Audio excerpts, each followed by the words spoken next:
Welcome to Just Ranked, your favorite music ranking show, where we rank our top 4 of that week's topics. My name's Joe. You got Jimmy and Dink and Chris. This week's topic is 1984, the year I was born. Not really. But what is 1984? The best songs of 1984. You're talking about, Ghostbusters, right? By Ray Parker Jr. You're talking about Karma Chameleon by the Culture Club. You're talking about Jump by Van Halen and Jump by the Pointer Sisters. You're talking about Cyndi Lauper. You're talking about Matthew Wilder. You're talking about Nina. You're talking about Sheila. You're talking about Steve Perry. So many damn good songs in 1984. And Emotion. I'm not talking about any of those. We're not talking about any of those songs. Or are we? No. So we've talked about before in previous shows, especially the 1987 show. I don't know if you remember that show because I don't. Me neither. But the 80s, starting around 84, that's when it really started kicking in, man. There's some really good hits by every genre except country. Every musician, older musicians making it big with new style, new sound, like Tina Turner, Don Henley, people like that. But so I'm hosting this week. That means Chris is going first. Chris, your show. You're hosting, so I'm going first? Yep. Is that how that works? It generally happens that way. All right. I didn't realize that. Okay, so for me, 84, I was still not really listening to rock or heavy metal. I was pop rock.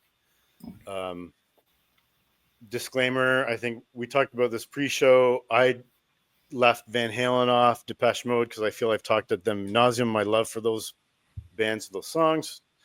And I went with what I have as what's described as core memories for me, like songs that I remember from listening to at the time, from seeing on Much Music or listening to the radio. Because at that time, most of what I listened to, I got via radio, because we only went to a record store or tape store when we would go shopping an hour away to a mall because we lived in a small town. Yep. So my first song, and it kind of goes to my liking of UK bands or British bands, but it's an English new wave band. It's My Life by Talk Talk is my number 4. Great song. Song. I love Mark Hollis's voice. I think he's got an excellent voice. This song was on Much Music a bit, on the radio a lot when I was a kid growing up. It wasn't a huge hit for them. They only had a couple of hits, really. And I only really know 2 songs by Talk Talk. I'm not a big fan of the band, but this song was just big. When we did the list, it wasn't in my top 4. But as I listened to it, I'm having memories of listening to it when I was a kid in my room on AM radio, not even FM radio, right? It peaked on number 31 on the Billboard Hot 100. It was their only hit on the Billboard Hot 100.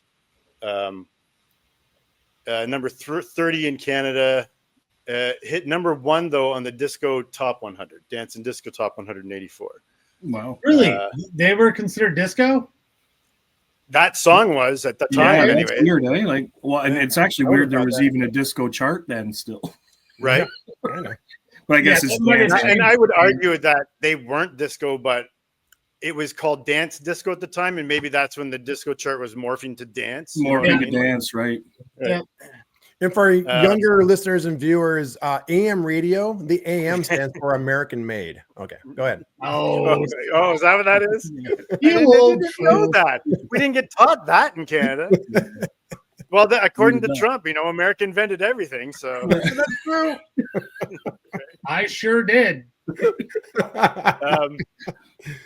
They re-released the single again in 85, but it peaked at 93. But in 1990, it's weird how these things happen. It's My Life was reissued again to promote a compilation album called Natural History, the very best of Talk Talk, and it made it all the way to number 13 in 1990. Wow. That's wild. Yeah. And I'm with you. I'm not I love this song. It was on my list and got cut yesterday. I'm not overly familiar with their stuff. They had a greatest hits. Honestly, found that out tonight when I was doing research. Wow. Before we came on. That blows my doing some mind when last kids have a minute greatest hits. I'm like, don't they just have 1 hit, 2 hits? They had 2 hits, and both of them had life in the title. Right. Right. Hey, keep a good thing going, baby. Right. Well, and I love this song. I mean, going back to when it originally was released, I remember the song. I love it. But I got to say, when it was done, I kind of prefer the No Doubt version. So that was where I was going to go next. Okay, Was, there you go. I love there you go. the No Doubt set. Oh, I think she sang it awesome, right? Like, Yeah. But I don't really like Gwen Stefani. Like, I Neither don't do I. know she bugs, right? Yeah, right. But that was the resurgence for me. It came back, and then that's the next memory core was that whole part. And I didn't want to talk about it too much because it could make my covers list. I don't know. Right. But maybe me too. That was another resurgence, and that was way more popular than the original version. Oh yeah. And again, it was the music video for that was also large at the time too, because they were still pretty big at the time. Yep, they were. But that's all I had on the No Doubt section. You think of people, younger people, obviously, it turned them on to that song, but there was people our age that liked the No Doubt version that didn't know the original. Yeah. Didn't remember it. They probably had heard it, but yeah, I believe it. Talk. Was there where did that band title come from? Do you know? Talk. I didn't see anything. I didn't see anything when I was looking. Yeah, no, I don't know either. There was very little about it, but like them having a bit of a resurgence, but like just in the 90s, but I didn't actually see anything about where their name came from or their history. It doesn't even have on Wikipedia. I couldn't even find a band history. That's really. Wild, eh? It just talked about the band. So do they really exist then? Right? Yeah, are they an AI band? Existential First question. AI band. Oh, no, great song though. It's a great pick. Man. You're right. His voice and as so those cool. songs are, they were definitely bigger in Europe. This is what I was going to mention: Dutch number 3, German number 4, the Swiss number 2. Right? Like we joke about they the love Dutch. their electronic and their synths and their that new wave. They do, Oh, right? yeah. And then it comes over here and it's 40 or 50 for us. Right? Yeah.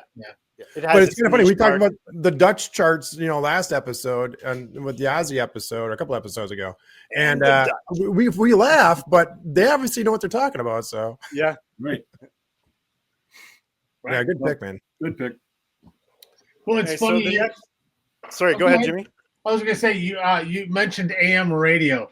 I have just a real awesome nostalgic story that Joe can understand. By the way, AM radio is amplitude modulation, just so you know. Are you sure? FM is frequency modulation. I did my research. Right. My truth is, you did no research. The guy on TikTok said. Right. So in the early 90s, I can't remember the rock station that was in Minneapolis, but we used to listen to it all the time. And there was a murmur that K-Rock could be listened to on AM radio. Yeah, it was, yeah. So we used to listen to K-Rock on AM radio, but flip back and forth to that FM hard rock station. And then the hard rock station changed its format.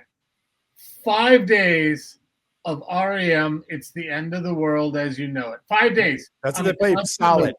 No ads, nothing. That song solid for 5 days. Oh my God. Wow. Yeah. So that's my AM radio story.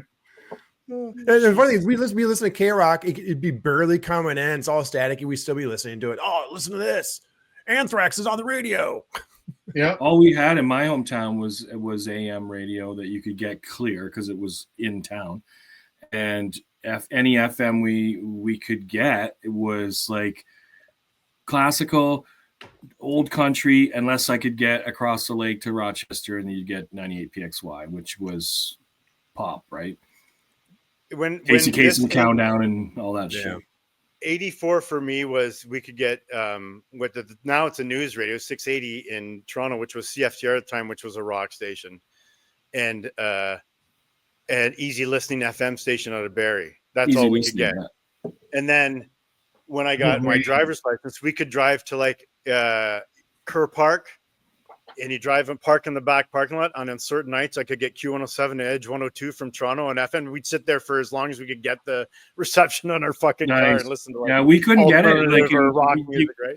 You can now, like in parts of Belleville too, but you couldn't back then. You couldn't get anything. I tried all the time on FM. It was annoying. I just I remember had the cops go up me a couple times. They're like, "What are you doing?" I'm like, "This is the only spot I can park, and I can get this fucking radio station." And they're like, "Really?" And I'm like, "I'm not Really? kidding. We're not going to Dead fall for the serious. banana in the tailpipe.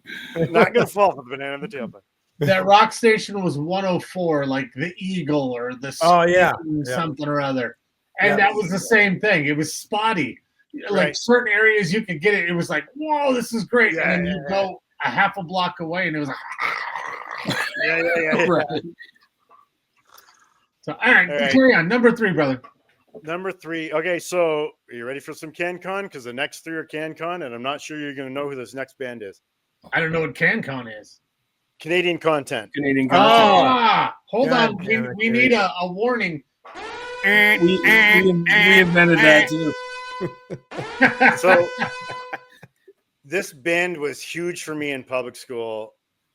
They were really big in Canada, and I got some stuff here. I'm going to read off my screen I got pulled up, but it is Doesn't Really Matter by Platinum Blonde is my number 3. Platinum Solid. Blonde. Wow. You've heard of Platinum Blonde? Yes, All right. I didn't know they were CanCon. I know they're Yeah, Canadian. so most of the members had immigrated from England, like the lead singer, who's still they're still touring, still doing stuff, Yep. and he is still the only like original member, the lead singer, Mark Holmes, who emigrated from Mansfield, England in '77. Okay. And if you've ever seen a picture of them from that time, from '84, '85, he apprenticed in hairdressing, and it is quite obvious from their photos and their hair from that time Yeah. that they were all into hairdressing. Yeah. High hair, Flock of seagulls. styled hair, blonde. Teased. Yeah. No, I've lost it here. Oh, they were instrumental in helping develop in much music in Canada. They actually were Christopher Ward, who was a VJ and songwriter from Canada, was quoted as saying that the band was made for the music for the video era because they that was where they thrived. They helped build it. They were in '84. They were the second most popular played band on Canadian radio for Canadian music, next to only Rush. That's how popular they were in Canada. Wow. Yeah, they were huge. Yeah. They were massive here, and they were massive. I remember going to people's birthday parties and listening to their songs on cassette tapes. Granted, their next album from '85, Alien Shores, was their biggest album. That was their biggest album, had their most hits, but this album was big for me. Core Memory. They were quoted as being like a cross between pop rock and new wave and synth rock and arena rock. They did early covers of Police songs, and they're loosely like some of the early we were talking about reviewers. Some of the early reviews said they were a mix of Elvis Costello, the Police, and Tears for Fears all mixed together, which I don't know if I agree with, but I can see where that would come from. I like 2 of those bands. Yeah. Mark is the lead singer, has been compared to Simon Le Bon and Rod Stewart. Comparisons. Wow. His vocals, His singing or his hair? Both. probably both.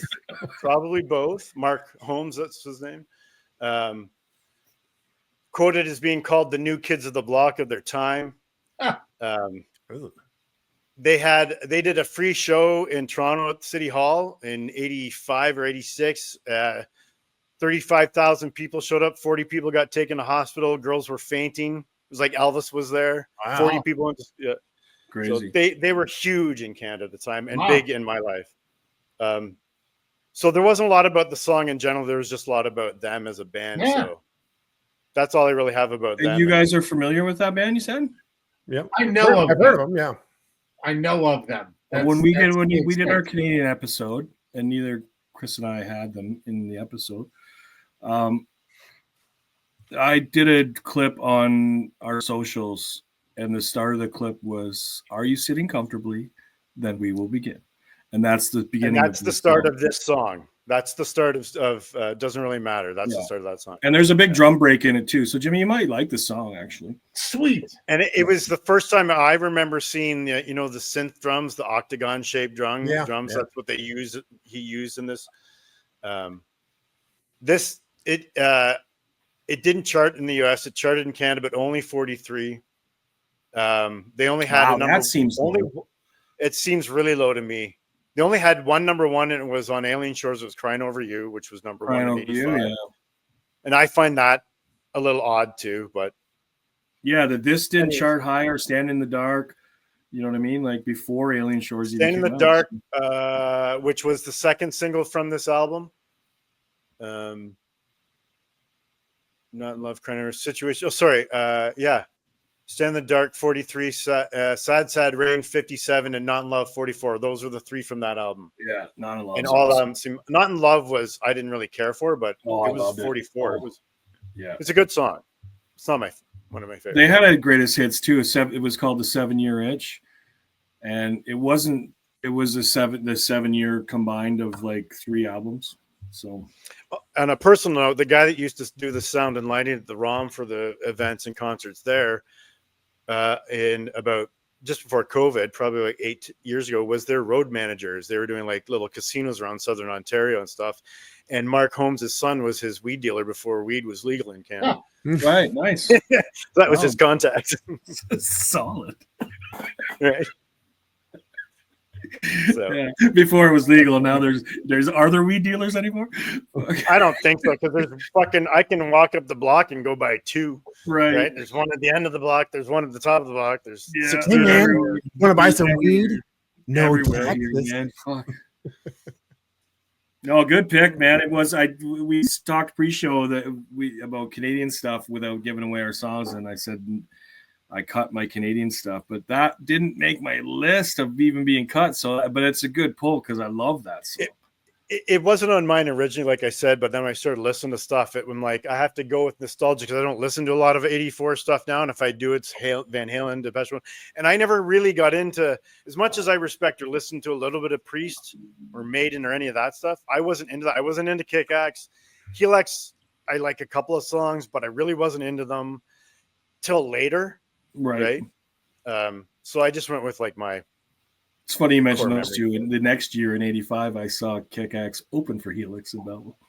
That's fucking hilarious. Yeah. Both touring for those '84 albums. Excuse me. I'm a little carbonated here with my drinks. All right. So my number 2. This band I absolutely loved so much. I'll tell you a story why. So my next one is from Honeymoon Suite. Yes. I love them. I love them. I still listen to them to this day. I like them so much that on August, I had to look up the date in the archives to see August 2nd, 1987.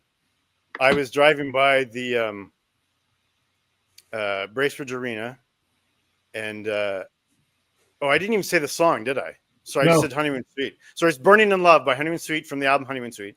Yeah. And August 2nd, 87, in the morning, I was driving by the Bracebridge Arena because I knew that I had a ticket to the concert, general admission. They were playing there that night. And it was the first time I remember a band of mine. I was 14, first remember a band that I liked playing in my hometown, in the arena. Brighton Rock was the band that was opening for them. Drove by the arena, saw 2 of my friends standing up front at like 9 o'clock in the morning, 8:30 in the morning. What are you doing? Well, we're going to make sure we're at front row. Yeah. I'm like, really? Like, they're like, yeah. I'm like, okay. I rode my bike home, walked back to the arena, and for about, 7 hours, we stood there and waited for the doors to open. That's how I spent August 2nd, 1985, August 2nd, 1985, waiting to see Honeymoon Suite. So I was front row center to see Brighton Rock and Honeymoon Suite. That's how much I loved this band at the time. Nice. And like I said, it was the first time a band like that had come to Bracebridge. It was like, so 84, this was released on the album. When I saw them, it was 87. They had toured lots of cities in the US and in Canada. There's, again, not a lot of stuff on Burning Love. I don't even think it charted in the US. It did. New Girl Now was 23 in Canada, 57 in the US. Burning Love was 75 in Canada. Wow. Stay in the Light 44, Wave Babies 59. And those all seem so high. Like I would have thought it would have been so low. I thought it would have been a lot higher, like in the top 10 for sure. Well, it was they were on repeat on the radio, right? So all the time. Not charting, I guess. I don't know. Having said that, I still have the vinyl at home at my dad's place. Jimmy's got the vinyl. Album. Yeah, send it on over. Right. Oh, if you don't have that one, you have their second album? Yeah. Yeah. Oh, you don't have this one? Yeah. Feel It Again and whatnot. Yeah. What does it take? Bad attitude. Yeah. Like I said, I don't have anything really on the. I just had that story, how much the band meant to me. There's nothing really about the song or a lot of their songs online. I had a really hard time finding stuff. Yeah, I saw them in Belleville. They're awesome. I'm with you. I still listen to them, their old stuff and their new material. Johnny, I think is the lead singer's name. His voice still holds up. Johnny D. If there isn't like a fucking classic rock name, right? Yeah. Right. And I think we talked about in other episodes. Obviously, they're from Niagara Falls, hence the name, right? Like on the Canadian episode, I think we talked about it. So yeah, we did. Yep. Yeah. Yeah. No, I had him on my list. New Girl Now was on my list. Right. But yeah, you can buy merch on their website. I was checking that out there. They're selling shirts and stuff. If you want to support the band. No, that's cool. Yeah. I would actually wear a Honeymoon Suite shirt. Yeah, send me a link. Yeah. Honeymoonsuite.ca. I'll send it in the chat. Yeah. Do it. Oh, good pick. Yeah, it's a great pick. I really enjoy Honeymoon Suite. They were what I've said it in the past, a KQ song, KQRS, KQ92 FM. Classic rock. Feel It Again, New Girl Now, Bad Attitude. Those are the three songs that were on KQRS all the time. Right, all the time. I'm pretty familiar with them. As Dink alluded to, that I do own one of their albums. I do really enjoy that album that I have and listening to the other stuff. So that was kind of cool. That's cool that they broke for you guys, but I guess you guys are. They were kind of big. Close, right? Yeah. And I didn't realize because we just get so much Canadian content rammed down our throats. CanCon. Which, that's a law, right? Which bands break and which don't, right? We don't really know because they just all, especially when you're younger, they all seem huge to us. Yeah. Right. The one thing I had lost that I pulled back up here that I'd forgotten about, I wanted to mention 84 was a bitch because they're so good music. Yeah. Even just like the amount of soundtracks released in 1984 is ridiculous. Yeah. Miami Vice soundtrack had 1 and 2 in 84, which on a TV show alone. But I just wanted to mention later on the Big Prize album, the song Bad Attitude by Honeymoon Suite was used in the final episode of Miami Vice. Oh, really? I didn't know that. Yeah. Wow. And of course, they did a song for Lethal Weapon, or was it Lethal Weapon? They had a song on a soundtrack later years, like after their third album, or it might even been on their third album, Racing After Midnight. They had a soundtrack song. I'm thinking it's Lethal Weapon, but I could be wrong. They did Lethal Weapon for the Mel Gibson show, movie Lethal Weapon in 87. Yeah, that's it, 87. Song and then this one I didn't know, and I'd forgot about. Again, it popped up here. Johnny D got hit by a car at the airport in LA, and they were recording an album at the time in LA. And Michael McDonald of the Doobie Brothers assisted in recording sessions and filled in spots where Johnny D was doing backup vocals and playing piano in some of the songs when they were recording. We should start having a tally of like all the times we bring up Michael McDonald in the album. Absolutely, because it's unbelievable how many times he's fucking. And that's a weird connection. I wonder, like, just happened to be there, or they knew each other, or the producer was the same for. Let me see. That's fucking. That's a bizarre. Yeah, maybe. Good. He intended to appear in the next album, participate as a backup singer. Oh wow, Doesn't say. That's all it says. that's cool. Says the band began working on the third album in LA. Unfortunately, Johnny D was hit by a car at LA International Airport, suffered multiple leg fractures, requiring surgery to insert a 10-inch rod into his leg. Oh. Ouch. While he was recovering, singer Michael McDonald of the Doobie Brothers assisted in recording sessions. He had composed the song "Long Way Back" and appeared in the next album and intended to appear in the next album and participate in backup singing. Wow. Which I didn't know. Yeah. That's pretty cool. Which I got to be honest with you, I don't even remember listening to "Long Way Back." I probably did, but I didn't lately. No, I haven't lately. All right. Nice pick, man. Yep. My number one might not be a huge surprise. Is "Heaven" by Bryan Adams. Nice. Solid. I should have had this up for last song too. There you go. I loved Bryan Adams when he first came out, especially since he was really the first Canadian that I remember having like big success in the US. And then there was a point where I didn't like him and didn't listen to him for years. Didn't like him is a strong word. Didn't listen to his music for a long time. It came on the radio, I'd listen to it, but I didn't seek it out. I think I've listened to more Bryan Adams in the last 10 years than I did entirely before that. And gone back to listen. I love watching live versions of this song when the crowd's singing it with him.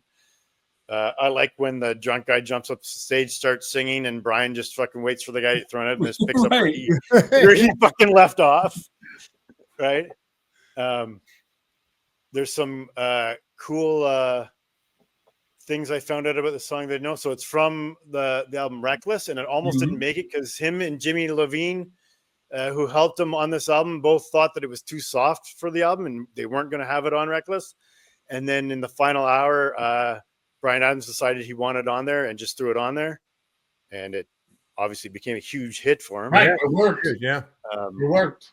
Huge power ballad. It was inspired when he was touring with Journey. And him and Jim Vallance wrote the song when they were inspired by the song "Faithfully" by Journey, which is another song I love. Oh, sure, yeah. I love Journey. Me too. Well, Journey drummer Steve Smith actually played on the original track, the recording, because the Bryan Adams' original drummer had booked a session with Hall & Oates. So he was playing with Hall & Oates. So Journey's drummer filled in for Bryan Adams, and he played the drum on the recording of this song. Wow. Love Steve Smith. Just fucking incredible. Number one Billboard Hot 100 in the US. Number 12 adult contemporary. Number 27 mainstream rock. Number 11 in Canada top singles, whatever that is. How the fuck does that happen? The fucking song was huge here. How is it 11 here and 1 for you guys? That makes no sense. Yeah. Right. I mean, we created it. Only that. Well, None of that's that. it, right? Like, Well, we did It have only went gold in Canada.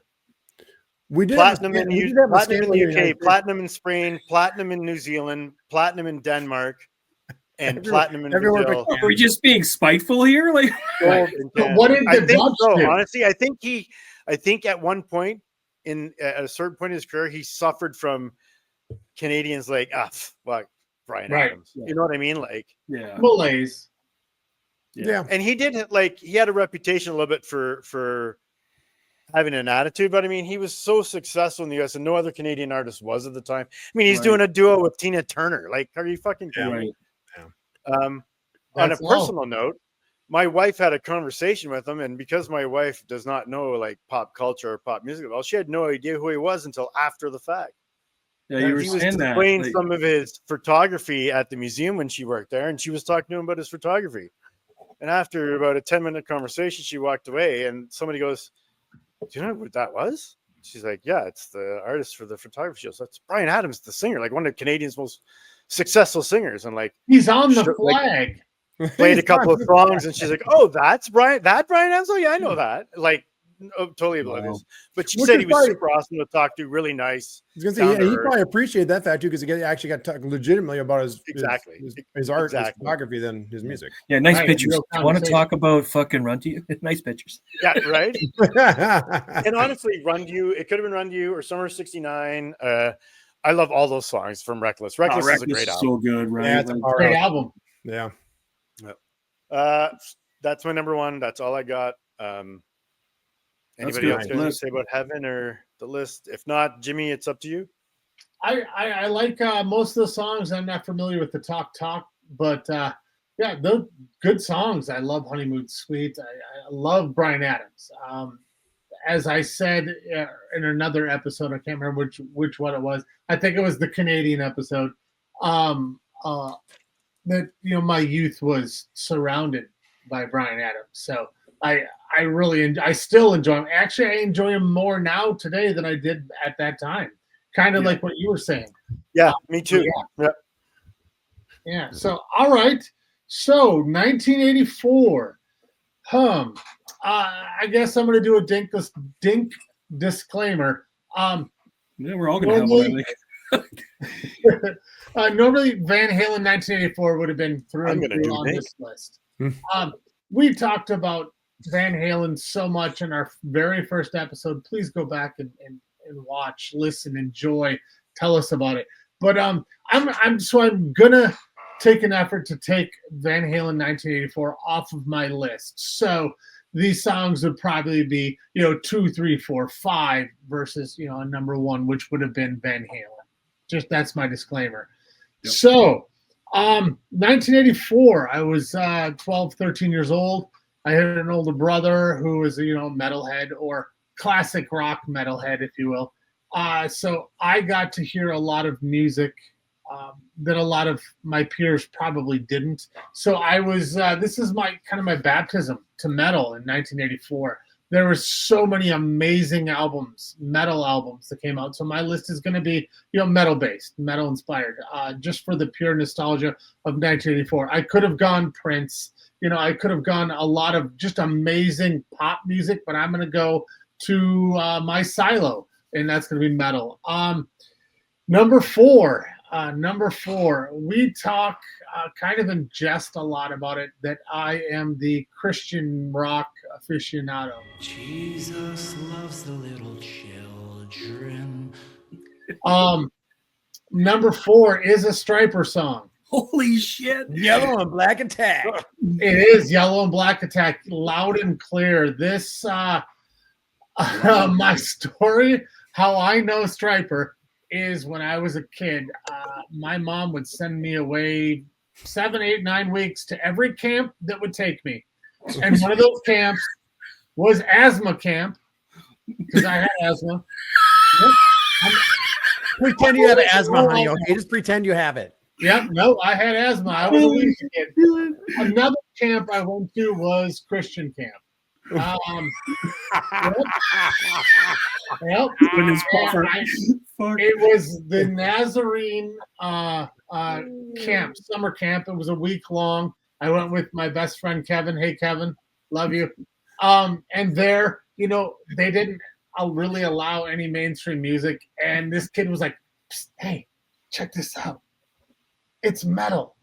And played Yellow and Black Attack, and it was loud and clear. It was the first song on the album, and I was just like, oh my God, I love this. And I have been a Striper fan since. I was so influenced by actually, they normally call that brainwash, but okay. Yeah, right.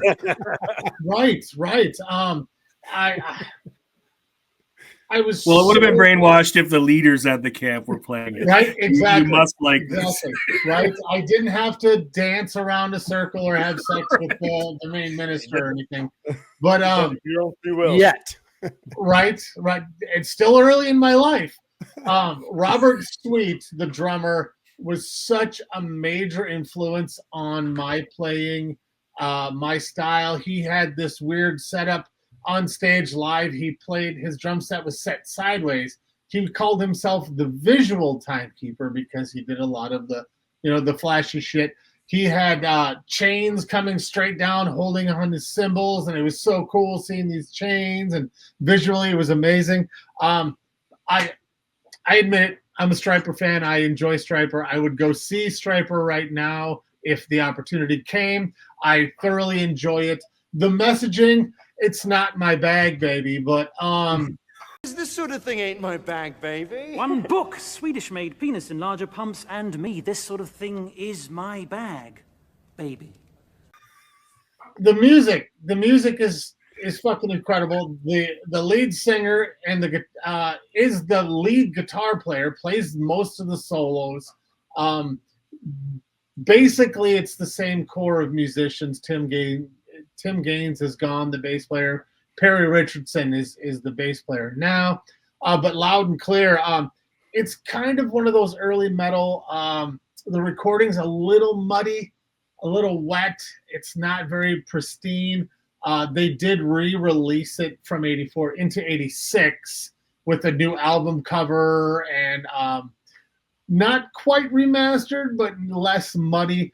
But I really fucking love this song. I really love that album. It's probably, I don't know, my top 3 Stripe albums, and I stopped listening to a couple of their newer ones because they kind of went off the Christ end a little bit for me. But yeah, Striper. That's it. I said it. I put it out there on the airwaves. I am saying Striper loud and clear. Right. And you said top 3 Striper albums. Yeah. I was like, holy shit. I own 5. It would probably be in the top You 3. own 5. I own Holy 5. shit, And I own man. a I didn't even know they had 5. Yeah, That me is too. They have awesome. 12 albums. You are a real just so fan you know. then. Holy They shit. have 12 albums, just so you know. Oh my God. I don't recall that song, so I don't think I can speak. I think I remember the song, but I also remember the band, and we kind of mocked them a little bit, us guys that were Oh, getting everyone into did. metal as well. Everyone did. Right. Oh yeah. Everyone. Oh, and I have to say, the name Striper comes from the Bible, Isaiah 53:5. By his stripes we are healed. Yeah. That's how they got their name. Yeah. That was on the back of their first album, right? It's on every album, I believe. that- Isaiah 53:5 is. Yep. All 12? Probably not the last. Are they 4. still yellow and black? What's that? Are they still yellow and black, or there's a hint of gray in there now? Well, okay. Well, since you brought that up, they went through and they had, I think it was their 5th album, In God We Trust. Yeah, that was their big album, wasn't it? It was a great album. I love that album. And that was at that point where the people who were making fun of them were no longer making fun of them. That's a lot of people had that album. Then I They knew. got some Yes. cred then, Yes. yeah. The album before that was To Hell with the Devil, In Yeah. God We Trust. And Yeah. then the album after that, called Against the Law, they changed it. They stopped wearing yellow and black. There were jeans and t-shirt. They actually had less of Christ-driven messaging, and they had rapping. well, they did Shining. They did a cover of Shining Star. That's fucking Oh, wow. amazing. Oh, it's really amazing. You Oh, I should like really that. check it out. So they kind of went a secular way because they were getting dogged on all the time. So they had that album, and right after that album, they kind of broke up until 2001. So they took like 10 years off, Wow. and then reformed and came back way yellow and way black and throwing Bibles out, and yeah. Yeah, like let's turn the level up and the radio all up to 11. Let's just do it. Right. Yeah, Came back with a vengeance, fuck. they took a 10-year hiatus to Christ Camp and came back reborn. They should have gone to asthma camp. Right? They should have been to Asthma Camp. Oh, I'm ready for dodgeball. Oh shit. So, all right. So moving on, another band that got mocked a lot that I was really kind of important to me that I've talked to him about a couple times. Dink and I have talked about them on the show, and the band is called Yesterday and Today, known as Y&T. Yeah. They got their name because of the Beatles album Yesterday and Today, but they kind of had to change it to Y&T, for legal reasons. But the song is "Don't Stop Running" from In Rock We Trust. I really, really fucking loved this song a lot. The singer Dave is Manichetti. he really, really wanted to be David Lee Roth so bad, and it really wasn't working. But the music is awesome. I think he's got a killer voice. Their drummer, he might have a better voice than David Lee Roth. Well, Dave never had a great voice. Dave never had a great voice. Absolutely. This is their first like really big hit. I think this is the only album they've ever had that ever charted, and I think this song is the only song that ever charted in Canada, if I read that right. It's just, I don't know. There was just something about this, and I saw them on the tour right after this, which had Summertime Girls on the next album. Yeah. And their drummer Jimmy DeGrasso, fucking killer drummer. He's played with all sorts. He was with Hurricane for a while. He was with like all of those LA bands. Yeah.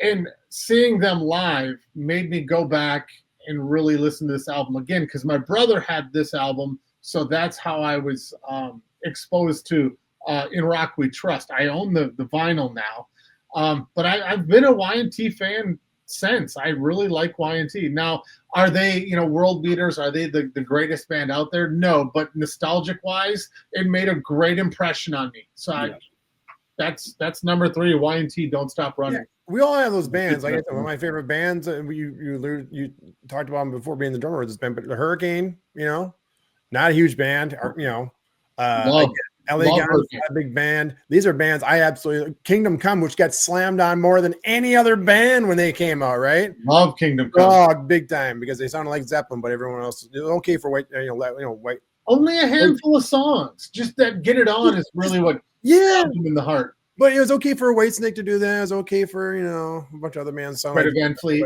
But we all had those bands where those niche bands where not a lot of people liked them, but they just grab onto you. You grab onto them, whatever. And stick with you for I'm still listening to those bands today. Yeah. Did Y&T have a video with a robot in it? Yeah, the album. This album cover had a robot. Okay, yeah. I remember that. Yeah. I don't remember the music, but I remember watching that video for some reason. And the album before this had like a robotic snake, and that was Mean Streak. Mean Streak. I love Mean Streak. That's a good song. Yeah, good song. Yeah. So they kind of had that was the early 80s, robots and war with Russia. Mr. Roboto was biggest. Yeah. So all right, I guess I'm gonna move on to my nostalgia, my baptism. I've talked about this band a couple times. Joe loves this band. I knew this band was coming up. I knew you were gonna pick this band. I knew it. But it's number 2, not meant for poo, but number 2 on my love. It's Into the Fire by Dokken. Love this song. Love this song so much. Tooth and Nail. Tooth and Nail is the album that I heard them on. They actually had 2 albums before this. One mainstream album, Breaking the Chains. But Into the Fire, just got lucky. Alone Again. Into the Fire was used on Nightmare on Elm Street in 1987. Yep. The Dream Warriors during the chase scene. But the theme song was Dream Warriors, which was on Back for the Attack. Yep. It hooked me. This song was number 21 on U.S. mainstream rock. The song's 4.5 minutes long.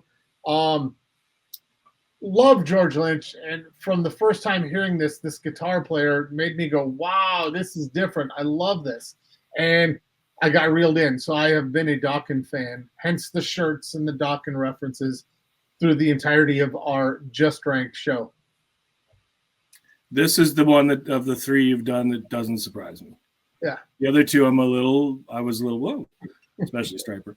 But I knew you'd have. When I put down Striper, I knew you would have Dokken on this list. I was like, oh, there's no way he's not going to. Exactly. Right. All right. It was just a matter of which song it was going to be. That's all. Right. Where you would bend. So. Well, there's 4 spots. You can just pull a Joe and just do all 4. Before Dokken. And the only thing I can say is the only thing from Dokken I know is Dream Warriors. Really. And I've said this before about George Lynch. I love George Lynch. I think he's a really great guitarist. I don't like Dokken because, like I said before, Dokken wrote everything for Dokken, right? And just ironically enough, when I was mowing the lawn this weekend, like a 53-year-old man does, a Weekend Sensation comes on, that album just on random. I'm like, oh my God, this love it. album. And I felt bad for George because I'm like, God, if he would have wrote the music, he would have been so much bigger of a name and so much, the music would have been better. Anyhow, I digress. With that being said, looking at the liner notes of this album, Oh no, in tooth and nail, am I wrong? Don Dokken is only credited for 3 songs. Mick Brown, the drummer, is credited for 4. My drummers, Wow. Jeff Pilsen and George Lynch are credited on every single song. Really? It sounds like everything else to me. It just sounds like all the other stuff that they play. I was like, oh. That's the I time just period. saw Jeff a month ago here in town. He's in Florida, right? How's he doing? He's good. He was rocking away. How about the CanCon bodega down the street? Did you have him over for dinner? No, there was no dinner. Well, we did have some fries. Poutine? Did you have poutine? I was going to say with poutine. All right, so number one. Costco poutine. Sorry.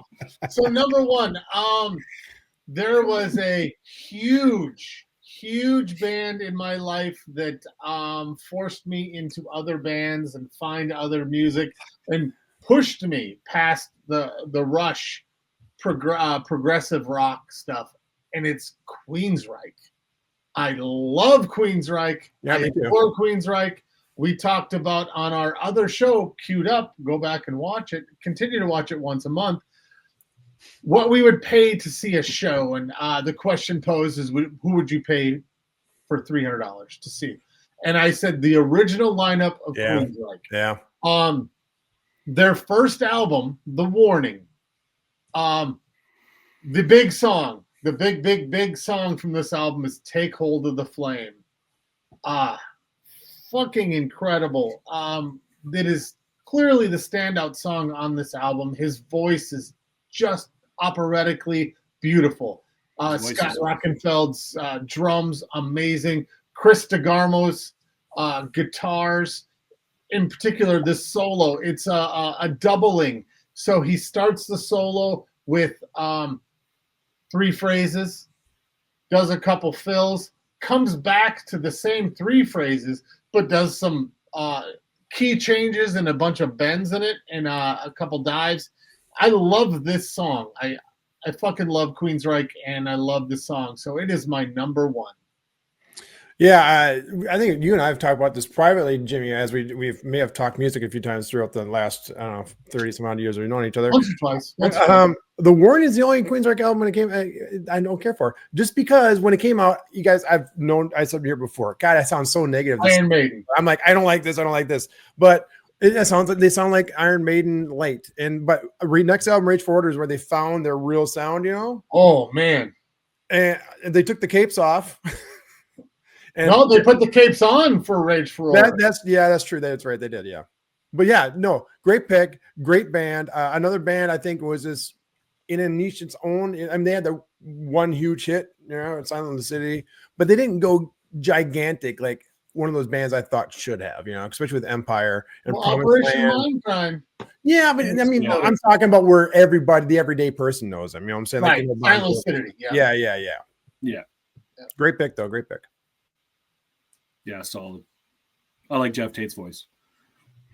Yeah, one thing I don't understand, I guess because they don't think about when they're 20 some years old, but singing that high and that hard at that age, how are you going to do that for 30, 40 years? But I guess you don't think about that. You're singing what you know what to sing, right? Right. No.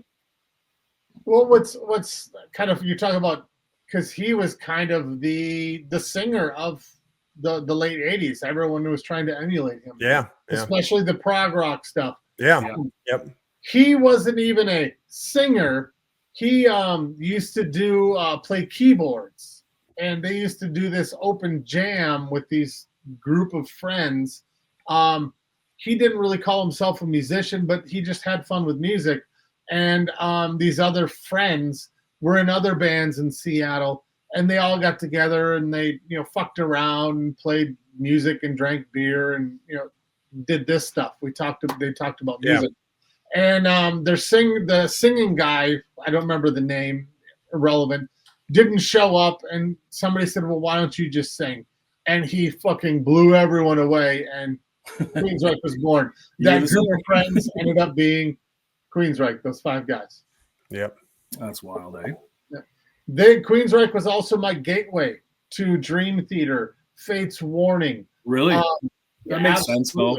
Because the first Dream Theater album had a Queensryche feel to it. Yeah, it totally did. Yeah. Way more progressive. And I was like, wow, this sounds like if Queensryche was progressive metal, and voila. So I guess that's my list. Dink, it's up to you now. That was a good list, man. Nice list, both of you. Shockers. Some shockers. The shockers. All right, I have a disclaimer too. You knew I would have one.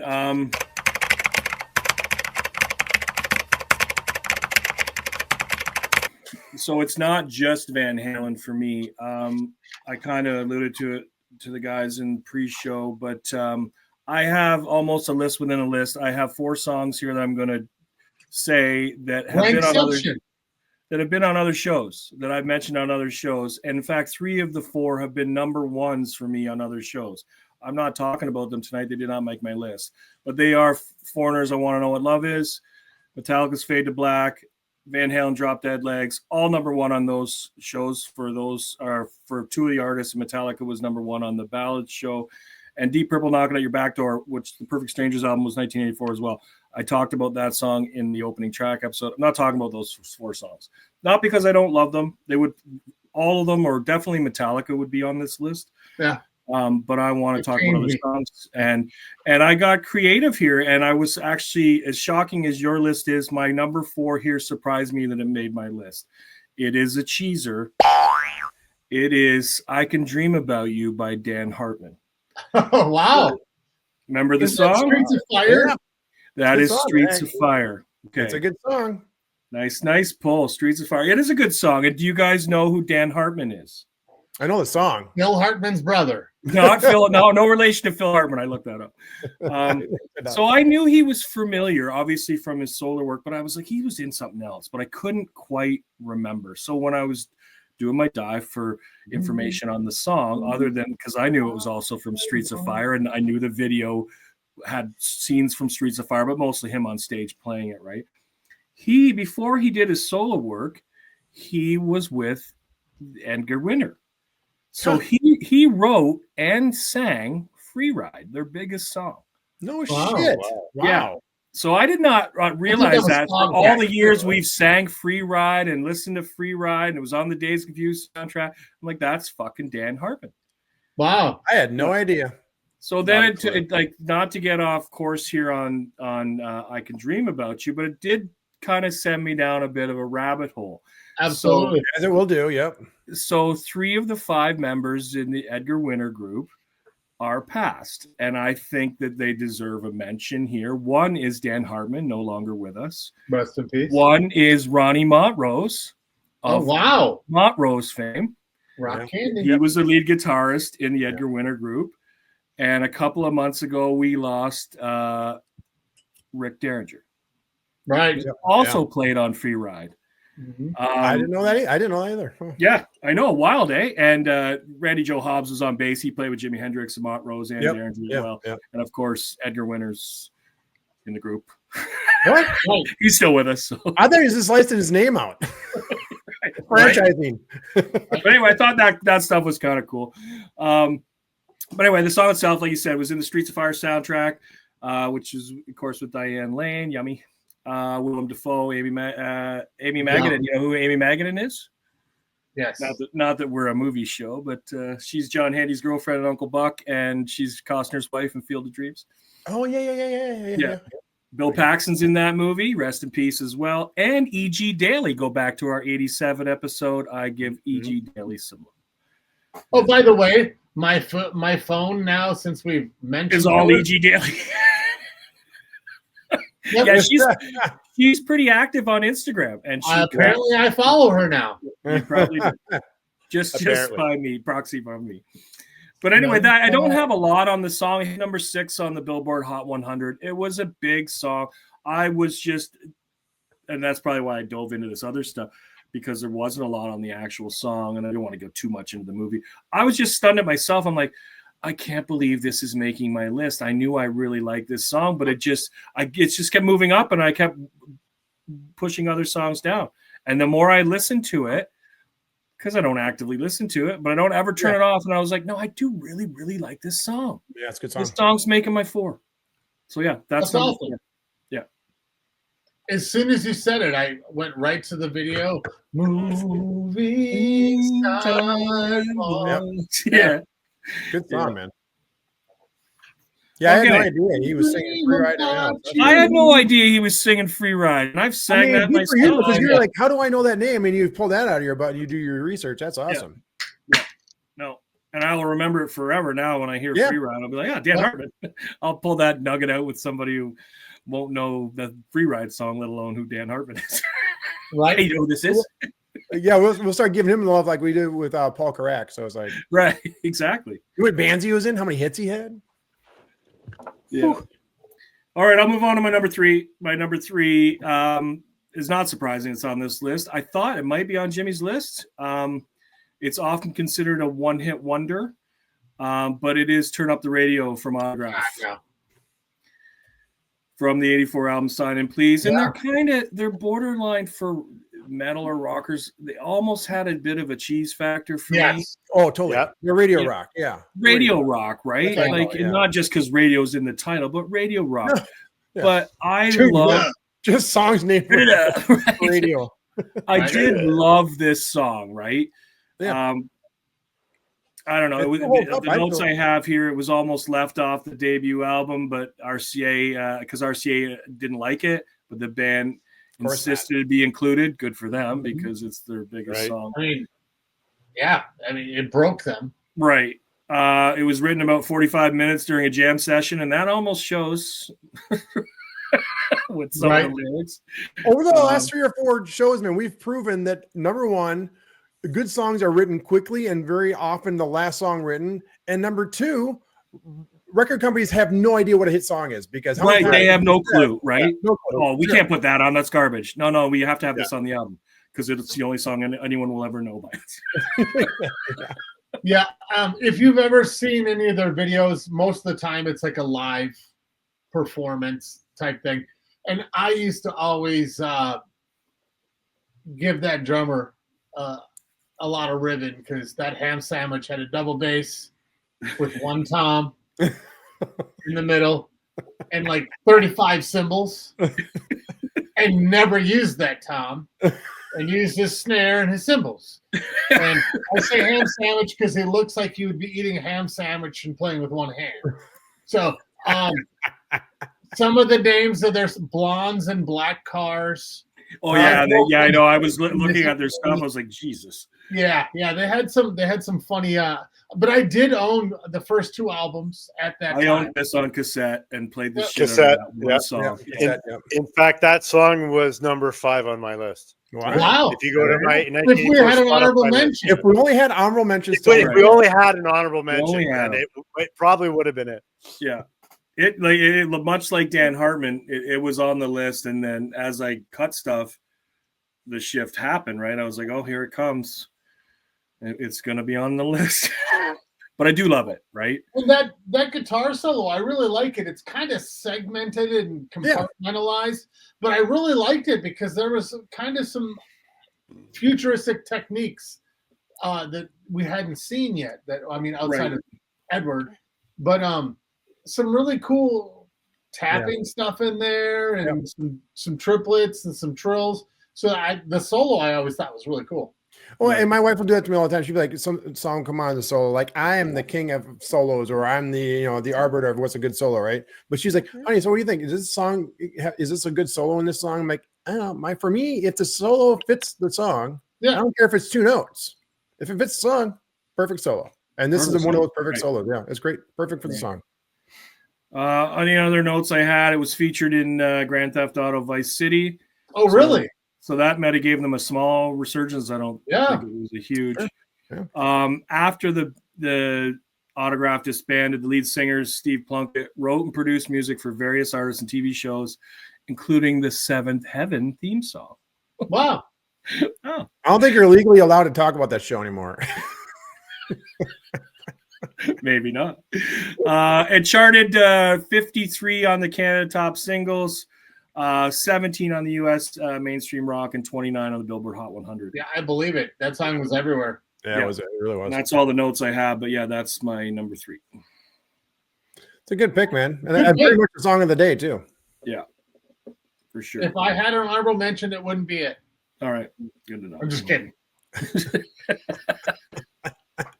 All right, number 2 is not a surprise to be on my list. To quote myself from every episode, I fucking love this song. This is Nick Kershaw's "Wouldn't It Be Good." I love the real version. I love his later in years acoustic version he released. I've always loved this song. It's from his Human Racing album, which was his debut album. It hit number 9 in Canada, but only 46 for you guys in the States, despite heavy rotation on MTV. So that makes sense because I don't know it. You said it was Nick Kershaw. Yeah, wouldn't it be good? Yeah, I'm sure if you hear the song, you'd know it if you heard it. Right. There's no way you don't know the song. He played it at Live Aid. Well, you have to now I know it. I can send you the cassette, the recording from my ghetto from the TV. From your TV. Yeah, trust me, Jimmy, once you hear the song, you'll know it. Yeah. Okay, I have it written down. So it was originally going to call it "Wouldn't It Be Nice," but the nice felt meaningless, and the producer persuaded Nick to change it. Plus, there's already a song, "Wouldn't It Be Nice?" By the Beach Boys. Right. Yeah. It was also on the Pretty in Pink soundtrack, but the Pretty in Pink soundtrack version is a cover by Danny Hutton and the Hitters. Okay. I was like, all right. So I was like, who the fuck is Danny Hutton? Danny Hutton is one of the 3 singers from Three Dog Night.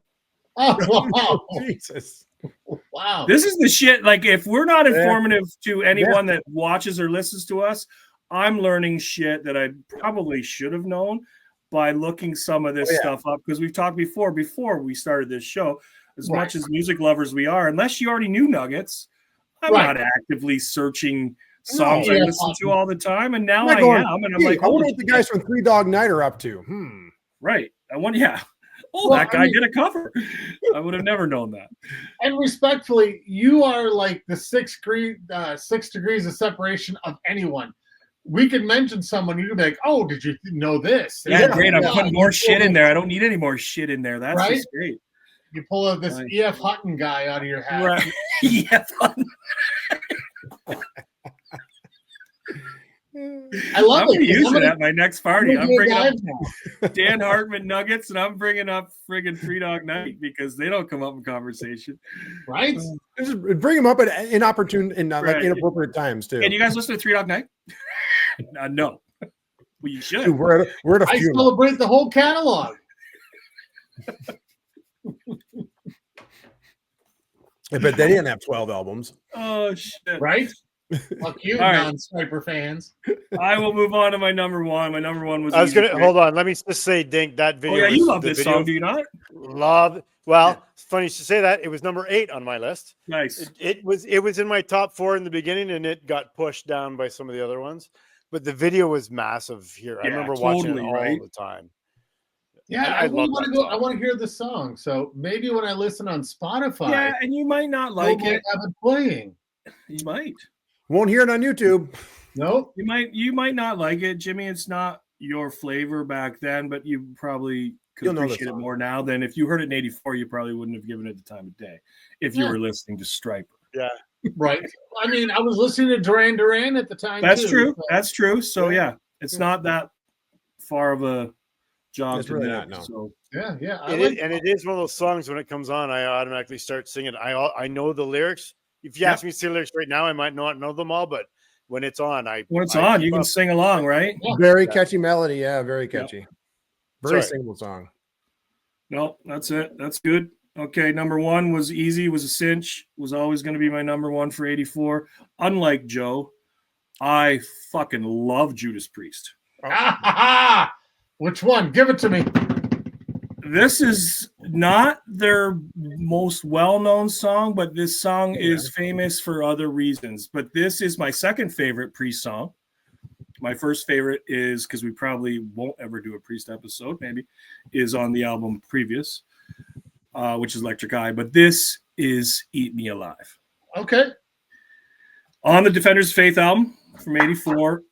It's a definitely, I want to say it because I always say in general conversations, if I am talking about Priest or Island albums, that this is an Island album, but go back and watch it. We did an Islands episode, and this did not make my Island albums.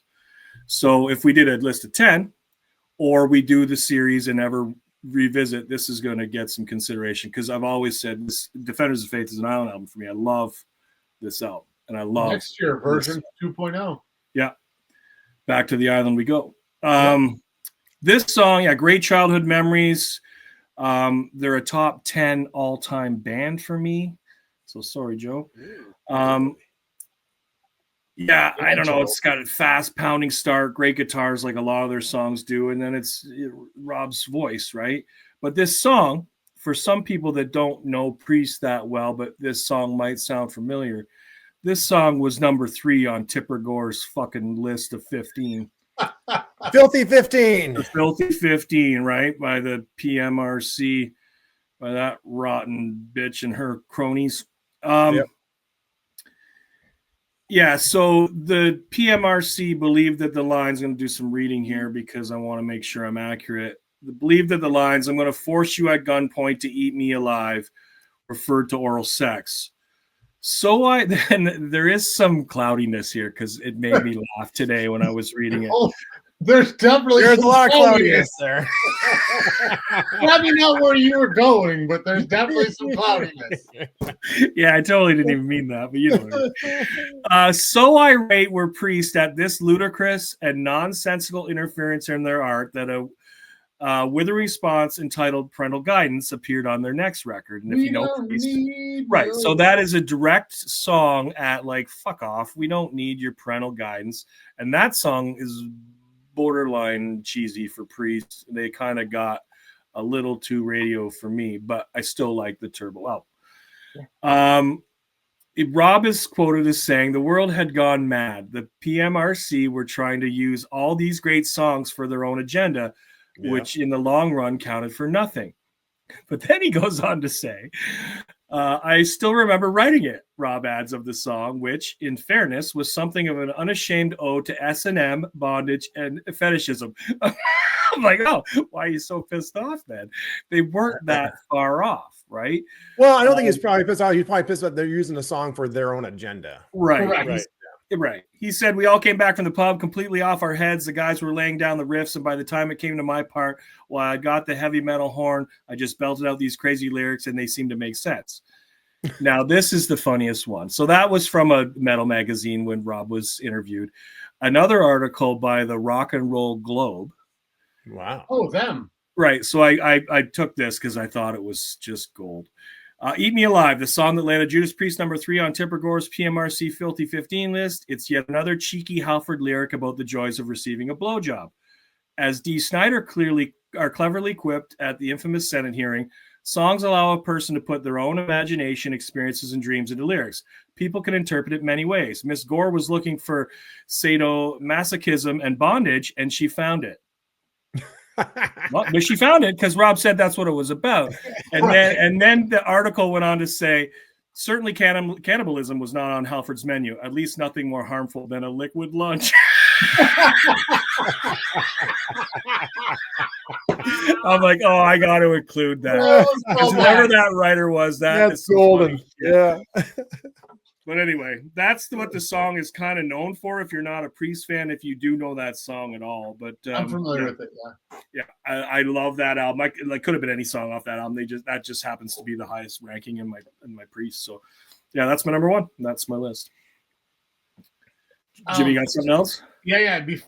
Before I started my list, I talked about having an older brother that liked the classic rock metal.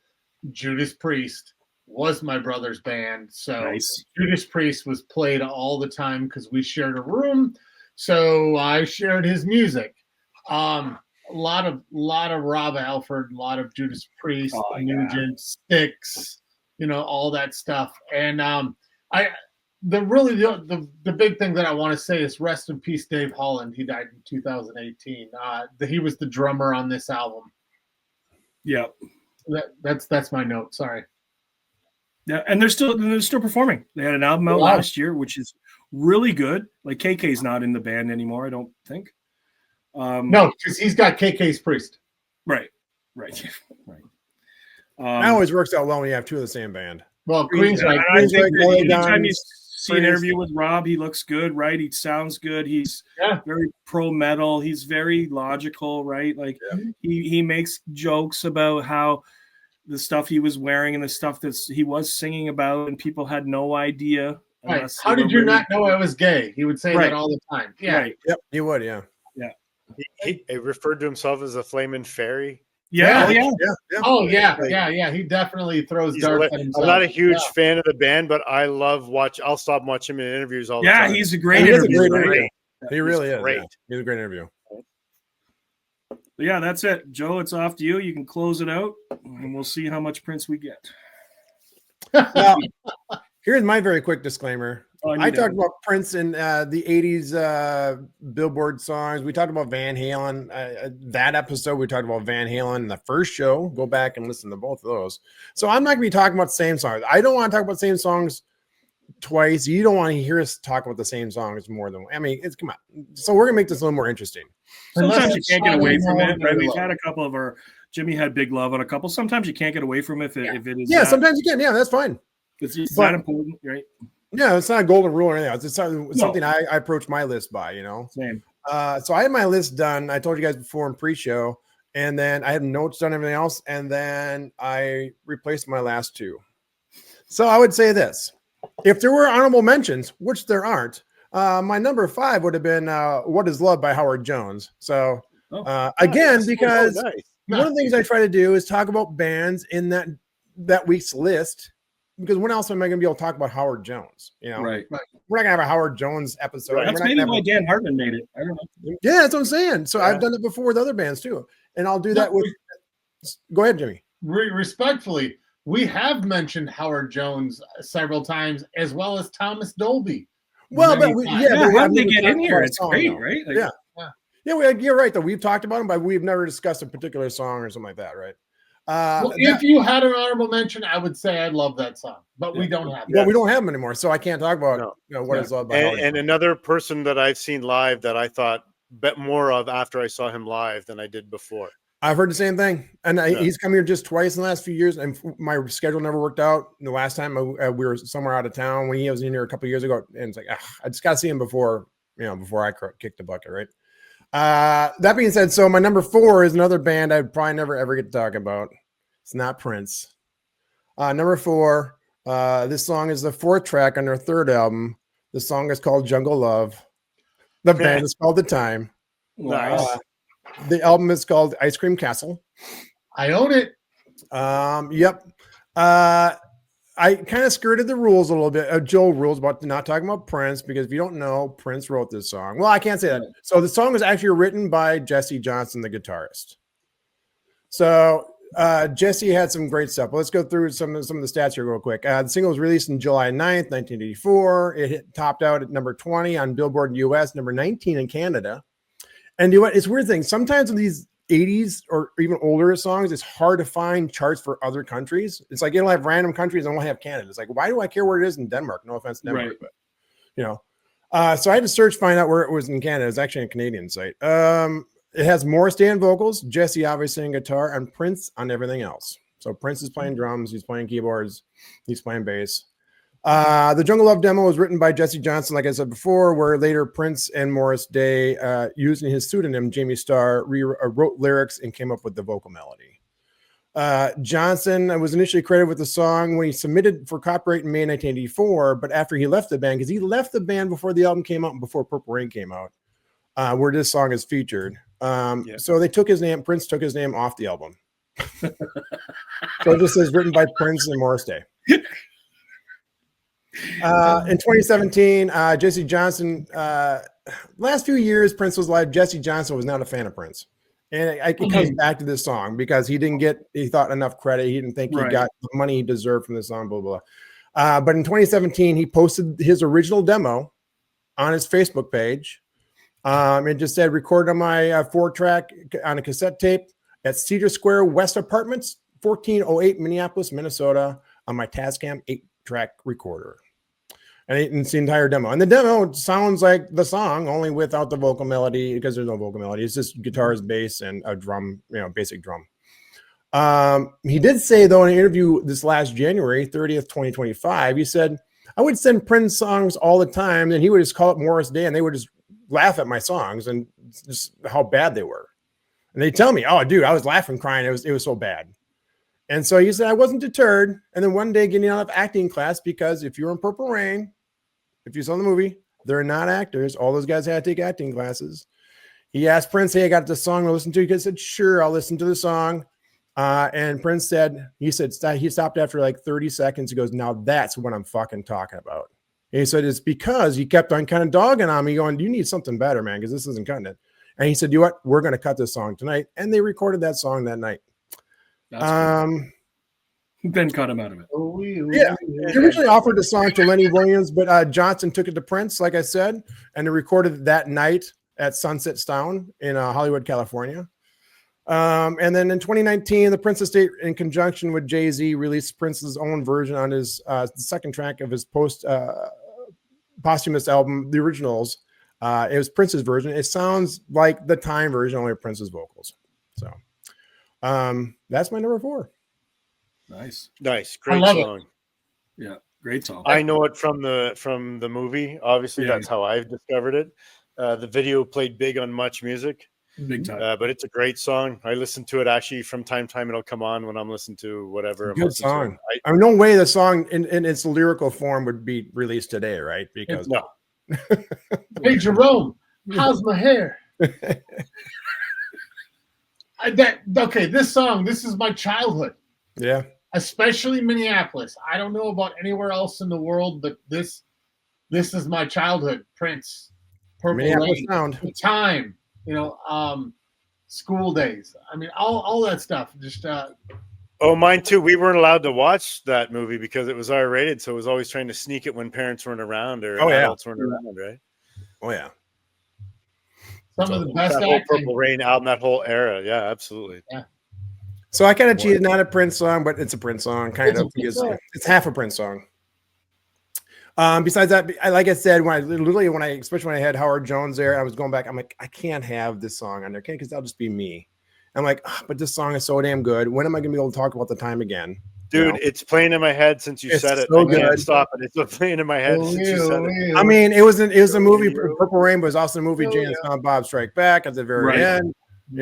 By Morris Day in the motherfucking Time. That is my number 4. I love this pick. This is good pick. It eluded me, even outside of I was kind of dead set on going metal. We kind of talked about that. That was my trajectory for this episode. But I did go back. I mean, while I was doing it, I was looking at all the other albums and stuff. And I missed this album, and I kind of kicked myself that I missed it. Not that I was going to mention it, not that I was going to talk about it. I own the album. I play the album. I love this album. It's awesome. Yeah. And ironically enough, this album, like I said, the band pretty much broke up before the movie came out, was actually the first album that any members besides Morris Day at the time actually played on a Time album. Normally it's just Morris and Prince. Yep. So anyway, that's my number 4. So my number 3, I figure I go to my outside my comfort zone. It's by a female. Her name is Sheila E. The song is The Glamorous Life. From the album The Glamorous Life. God, I love this. If you didn't know this, a lot of people don't. The song is written, produced, and performed by Prince. Sheila E. only sings on the song. She doesn't do anything else on the song. Well, she played the Latin percussion. Yeah, she played Latin percussion, but she's not actually credited for playing any instrumentation whatsoever on the album. But she did play the Latin percussion. She does sing, obviously, but it's kind of funny. Unlike A Love Bizarre, which is also, I think, my favorite of the Sheila song, Prince Sheila songs. In Love Bizarre, you can actually prominently hear Prince singing with Sheila, even though it's not billed as a duo or a duet. Mm-hmm. This song, you can hear Prince in the very background. You can always do that with any Prince produced album back in the day. You can do the same thing with top albums. You're like, oh, that's Prince's voice. Yeah. Like I said, so this song was written, produced, and performed by Prince, but he was uncredited. It was released May 2nd, 1984. It was a sixth. Yeah, I love this album, but it's so short. The sixth and last track of the album. The single hit number 7 in the U.S. Billboard Pop Chart, number 9 on the Billboard Black Chart, and number 7 on the Billboard Hot 100, number 3 in Canada. The credits are cool because they read as directed by Sheila E. and the Star Company. And back then, Prince, like I said, he was writing and producing albums for so many Minneapolis acts at the time. He would go by different names, and one of his names was Jamie Starr. And so the Star Company, if you saw anything back in the 84, 83, that's Prince. Interesting enough, though, the song was nominated for 2 Grammy Awards in 1985. Grammy Award for Best Female Pop Vocal Performance. Who'd she lose to? Take a guess. Prince. Best Female Pop Vocal Performance. Oh, I didn't hear it. Oh, Whitney Houston. Awesome, Madonna. See it. Tina Turner. What's love got to do with it? Madonna or Tina Turner? Oh, And she also got nominated for Best New Artist, which she lost to Cyndi Lauper. Really? Yep. Wow. That is my number 3. So unusual? Yep. That's my number 3. A Prince song sung by somebody else. I absolutely love this. Yeah, I like that song. I love this. Love this album. I'm a big fan of the album. Yep. The album version is different than the radio edit. It's much longer. Yep. Much longer. It's like what, 9, 10, 11 minutes long. I mean, it's like 7, almost 8 minutes long. Yeah. Really long. I mean, they cut out like 3 minutes of music jam. Yeah. Wow. And Sheila E. comes from music royalty. Yep. Her dad was a big band drummer, Escovedo. Pete Escovedo. Yep. Pete, thank you. Yep. Just an amazing drummer. And so, that lineage is there. And, we did see Sheila E. in Eden Prairie quite often because she lived. Eden Prairie, Chanhassen, yeah. Yeah. I really love this pick. This is fantastic. I don't know why I didn't think that you were going to pick this, but as soon as you said it, I got excited. So yeah, again, I love the album. This tall. Yeah, she really is. Yeah, she's small. Like I said, we used to see in Chanhassen all the time at the Chanhassen Bowl. I have a memory of watching her in an award show in the 80s when I was a kid, and her using glow-in-the-dark drumsticks. Yeah. Oh yeah. Yeah, she's was that anyways, great. I do like the pick. Great song. Yeah, solid. So my number 2 is by a band, little known band from Minneapolis called Prince and the Revolution. Hold on. Oh my God! This album only sold 27 million copies. I think it's up to 38 now with streaming and everything else, but I think it's 38 million now. But it's not the song you would think. Again, I'm not going to talk about the same songs because I love this album, obviously. It wasn't on my Island albums. I picked Parade for that week because I guess Chris and I have talked about this for all of us. If you ask us about a different, top 4, it depends what that feeling is that day or that week, right? Yeah. This song I love playing on guitar. It's really cool because it's half pop rock song, half guitar instrumental. The song is Computer Blue. Not a radio song. No. But the song has some pretty cool. It's obviously people always know the opening verbiage at the beginning of the song, but they never know what the song is. And obviously the infamously lines are Wendy, yes, Lisa. Is a water warm enough? Yes, Lisa. Shall we begin? Yes, Lisa. That's from this song, Computer Blue. Like I said, it's the 4th track on Prince's 6th album, Purple Rain. Their first album be credited to Prince and the Revolution. But the second time those words appear on an album cover. What the fuck is going on here? You talk about that album cover, Balloon. Happy birthday, I guess. Yeah. For the listeners, balloons just came on the screen. Yeah. Do that again. Just put your fingers up. I don't think I can. Is that international symbol? I think it was the peace sign, wasn't it? The peace. No. Anyway. Anyhow, so it's actually the second time the words "and the Revolution" were printed on an album. The first being 1999. Because if you look inside the I of the word Prince, it says backwards "and the Revolution," even though it's billed as a Prince album. So always thought that was kind of cool when I saw it. The kid was like, "What is this? What does this mean?" I remember holding up to a mirror because I was too dumb at the time to figure out what it was backwards. The main guitar solo melody, though, the actual melody of the song was actually written by Prince's dad, John L. Nelson. The same melody was actually used in another song. It was featured in a film, but not on the album, called Father's Song. And it's the same exact melody, only on piano. The song is credited to John L. Nelson, Lisa Coleman, Wendy Melvoin, and Prince. The original song recording clocked in at 14 minutes. Wow.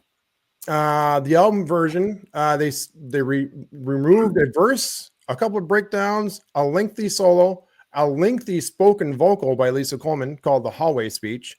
And it was only called The Hallway Speech because that's something she says in it. And that's what the bootleggers back in the day, when they got a hold of this copy, called Computer Blue, The Hallway Speech version. Ironically enough, when the song was re-released in a box set for Purple Rain in 2017, they released that version, slightly shorter, it's 12 minutes, but it's called Computer Blue, The Hallway Speech version. Like I said, the song is great because it's half pop rock song and half pop guitar instrumental. That's my number 2. And if I'm playing guitar, it's always one of the songs I'll warm up to. It's just very simple. I love the melody. It's cool. I love it. My wife is probably utterly sick of hearing it in the background. Nice. Go ahead. If you guys don't have anything to say, I've known Joe a long time. We've talked about that a lot. Joe used to play this all of the time, whether on guitar, on CD, or the tape, or whatever. So this is one of his go-to songs that was played all the time. So I kind of knew the song was coming. Besides, besides Every Story and whatever their album I ruined for Jimmy. No, I meant that with love. And I know. Flow. Yeah, this was a song that it was ingrained in your being, and it was played a lot. And I noticed I can't get. We've talked about before ad nauseum that it's one of those songs I can't get sick of. Even if I'm sick of Purple Rain the album forever, I can't get sick. It's just a cool song. I like the long version, obviously, because it's a long guitar solo. And again, it's not a hard solo, but it's just so memorable and so fun to play. It's very cool. That brings us to my number 1. And if we remember, if we go back down to our favorite Billboard 80s songs, my number 1 song was When Doves Cry. So it should have been my number 1 here, but again, I'm not going to talk about the same song. So instead, I took a different song. It's the opening track of Purple Rain, Let's Go Crazy. Love it. Again, when am I going to talk about this song? Never going to be able to talk about this song again. Yeah, love it. Prince episode. I mean, maybe. I never know. Maybe. It probably won't make my top 4. Probably, yeah. My top 4 for Prince would be like, everyone would be like, what the fuck? What is that a song? Yeah, what the hell is that? It's all I heard. But this is the first track on Prince's 6th album, Purple Rain. The song hit number 1 in the US, number 2 in Canada. Canada gave it a slight pause, like, not sure. Yeah. Before a proper studio recording was made, Prince and Revolution recorded this song live on August 3rd, 1983. It's a very famous show. Minnesotans, Prince fans know. You can actually view Purple Rain on YouTube because Prince doesn't own the rights to that video. So he's tried to get it taken down. So you can actually see the actual original version of Purple Rain in all its entirety before he edited all the parts out, because 3 songs on Purple Rain actually recorded live at First Avenue that night. First Avenue, right? Yeah, First Avenue, yep. And so they actually played it live first before they actually truly recorded, because Prince had a demo that they heard. And after that, him and the band, he wanted the band put their own flavor to it, so he gave them writing credit, which doesn't happen a lot of times, especially back in the day when we talk about student musicians. Your job back in the day was to come up with their guitar part, but did you get writing credit? No, you did not. Well, if there's a Prince song out there that you want writing credit on, it's that fucking song. Yeah. Well, yeah. I mean, again, off this album, this album's probably known for 3 songs. Obviously, When Doves Cry, Purple Rain, which everyone knows, but no one really listens to. And then obviously Let's Go Crazy, right? Right. Let's see, your ads keep popping up on my app that I kept on referring to Jimmy. I'm going to say, Jimmy, don't get this app because it sucks. Take me with you, Jeff. Take me with you. The developers are transparent note. If you want to make a free version, don't make it so fucking annoying, because now I'm going to delete it and never use it again. Right. I'm not paying $50 a year to use a fucking note app. Sorry, man. Anyhow, I digress. Cashbox called this song one of the finest fusions of jump rock and synth pump, whatever that means. So jump rock, synth pump. Like I said, this writing credit was credited to one of the few songs on the album actually credited to Prince and the Revolution. If you look at Purple Rain, the credits, most of the songs actually credited to Prince. It was this Purple Rain and again Computer Blue, where Prince and Revolution were actually credited as the artists and the writers. Again, like I said, an iconic intro. Everyone knows the intro to Let's Go Crazy. Totally. Ironically enough, he talks about going down an elevator. Where'd they find Prince when he passed away? Outside an elevator. You know, it's the perfect pop rock song. It really is, because it's again, at time, people forget, and younger generations thankfully don't know this, but back in the day, for Prince and Michael Jackson, as big as they were, it was still hard for them to get on MTV, still hard to get on the radio. Even talking about 83, 82, you know, now you're talking about 84, Prince and Michael Jackson kind of ruling the roost of 83 and 84, right? Yeah. But going just 2 years prior, 82, 81, it was hard as hell for a black artist getting on white radio or MTV when they first started. Much less now for a black artist to play guitar and play a rock song. Right. So that is my number one. Solid. Great song. I swear, I really tried. What's that? There was some Prince in there. I was right. I swear to God, I was like, okay, I'll do one Prince song. I kept on going through, like, I got to be true to myself. And like, right. I love Prince, obviously not like Joe loves Prince. Nobody loves Prince like Joe loves Prince. But my memory of that song is, again, the movie, right? I keep going back to that because that was what we were always trying to watch. But I love the song. Yeah, and I listened to the soundtrack too, especially later. As I got older, I appreciated Prince more. Yeah, I think everybody did, especially after he passed. And, you know, there was always that artist thing where, like, when they passed, like, oh my God, he was really good. In fact, there was one of the biggest music reviewers here, John Bream, for the Minneapolis Star Tribune, got a lot of shit because, like, oh, this song. We're like, wait a minute, going back to review, you hated this album. You gave it 2 stars, you know, because he was right. He was one of those bands that my friends that were into everything. Friends were into rock like Prince. Friends were into metal like Prince. Friends were into R&B like, you know what I mean? Like, Again, I think it's probably cliche to say, but he's a musician's musician. I mean, oh, absolutely. And even though I'm the super fan that I am, and I hate that term, but you probably never won't see somebody like him again. Not even like a Michael Jackson again. I don't like lumping those two together because one's an entertainer, one's a musician. But you'll never see, I don't think, anybody like Prince again. Who, I mean, we'll get into it at some point when we do a Prince episode, and I don't mean to turn this into a Prince episode, but he's almost like Ozzy. There's only one of them, and then it comes afterwards as a copy of the. You know what I mean? Like, I have a graphic from my Prince Prince hits things I do for Instagram and it used to be X, but I don't do that anymore because, you know, a Nazi owns it. But now Blue Sky. But I know I'm anti-fascist. Weird. But I have a graphic of everything Prince released from 1984 to 1987. And it's literally like a list of 25 or 28 things that he actually released. Yeah. In 3 years. Mind boggling. Wow. Right. So anyhow, that's my 4.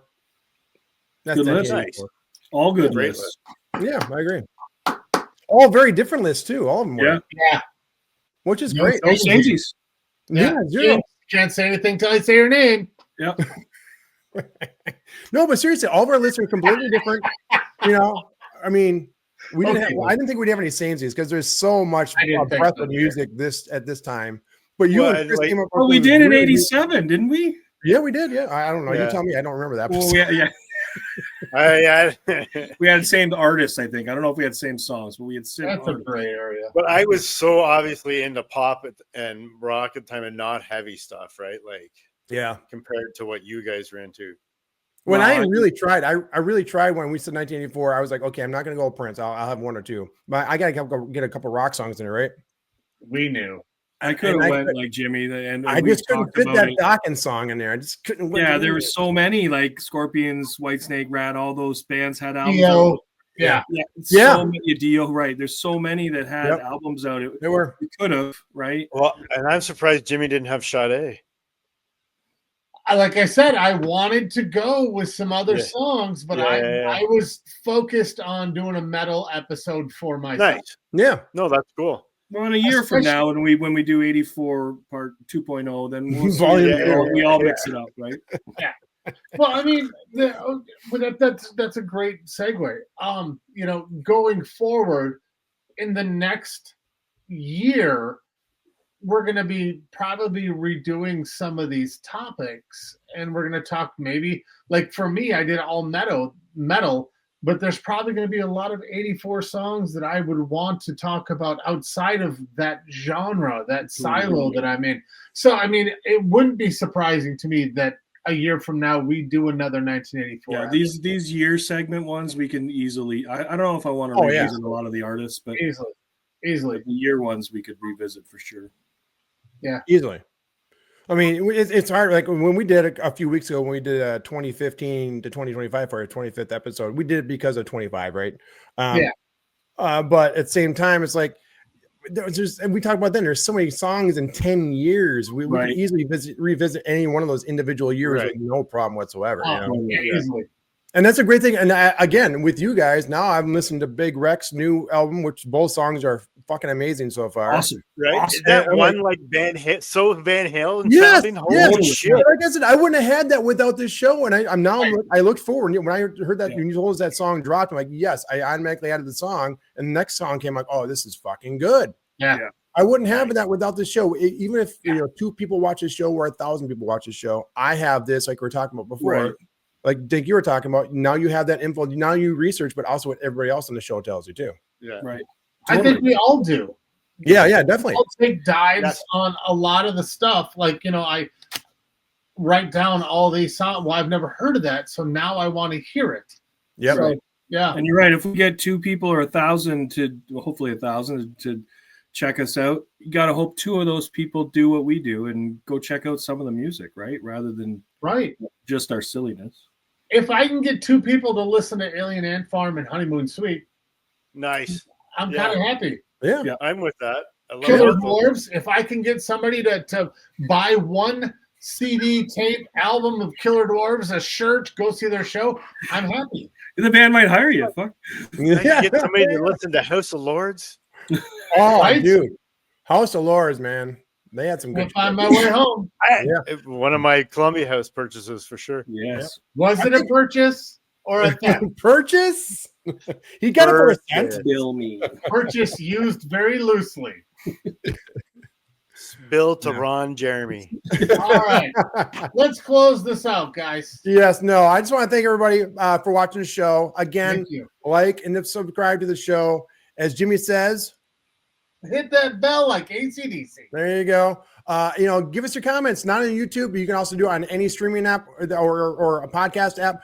Give us your top 4. Give us an idea for a show. Yep. We'd like to have, once we get going here a little bit more with a few more shows underneath our belt, like a segment afterwards, we'll do like a recap saying, hey, we'll talk about what people talked about from the previous show when we record this show. It'd be kind of great. Right. You got to talk about your guys' comments. So keep those comments coming.